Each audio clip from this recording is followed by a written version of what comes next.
Assalamualaikum warahmatullahi wabarakatuh. Permit me introduce myself. My name is Putri fakhriyah with the student number 22, 2010, 50, 13. So, in this video guys, I would like to share you my personal video reflection based on the material that I get. It is in chapter 9. The title is Complex Cognitive Processes.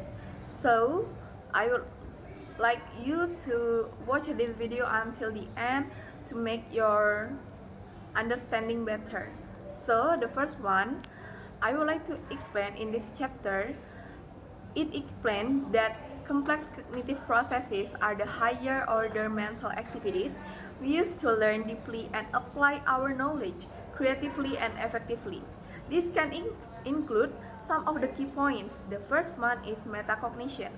Metacognition is being aware and managing one's own thinking and learning. And then there is learning strategies.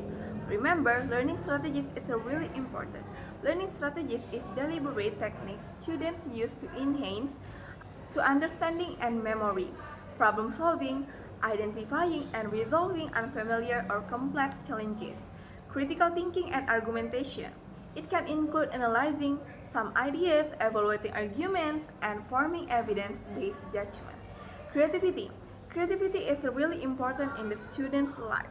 Creativity, generating novel and appropriate solution or ideas. Transfer, applying knowledge or skill learned in one context to another situation. So we transfer our knowledge into another context that we can use it in real life situation maybe. So as Wolford emphasized, these skills are really essential for lifelong learning and academic success, especially in today's dynamic information-rich world.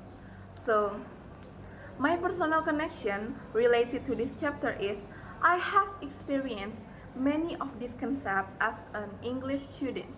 For example, I used to study for exam by rereading and I like to highlighting notes or taking notes.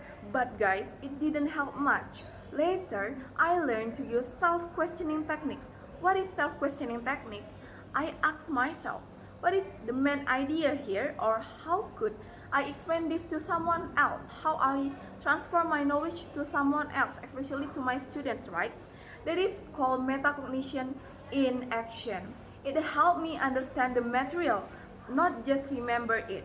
And I have another real-life example of transfer that happened during my internship. So I had learned about Bloom taxonomy in class in semester 3, if I didn't forget guys. But I didn't think of it much later. And some days ago when I helped plan a lesson for elementary students in my KKN program, I teach elementary school students, I realized I was using Bloom's levels, asking my students to remember, analyze, and create. I applied that theoretical knowledge in a practical setting. That moment helped me appreciate how deep learning leads to real-world impact. Also, when working on my group project, I often use visual organizer like mind maps to explain complicated ideas, PowerPoints in Canva, or another. Some of my teammates prefer bullet points or summarize. That experience showed me how learning strategies need to be adapted for different learners. As the example I already said, me and my friend have different way to express or the way we teach, right? So how knowing your own learning process can improve your group work too. So the critical reflection in this chapter is one thing that really stood out to me was how much school often neglect to explicitly teach the metacognition. Workfolk points out that many students aren't aware of how they learn best. I've seen this in my classmates who give up quickly or don't know how to change their study habits. If teachers help students reflect on their own thinking like through journals, checklists, or group peer explanation, I believe the students would become more independent and motivated when they study. I also had misconception about creativity. I used to think it was just for artists or designers, but As the workforce explained, that creativity is also about problem solving and flexible thinking, which can apply to science, math, and the most important part is teaching. For example, one time I have helped my younger cousin with with his homework by inventing a game out of his math problem.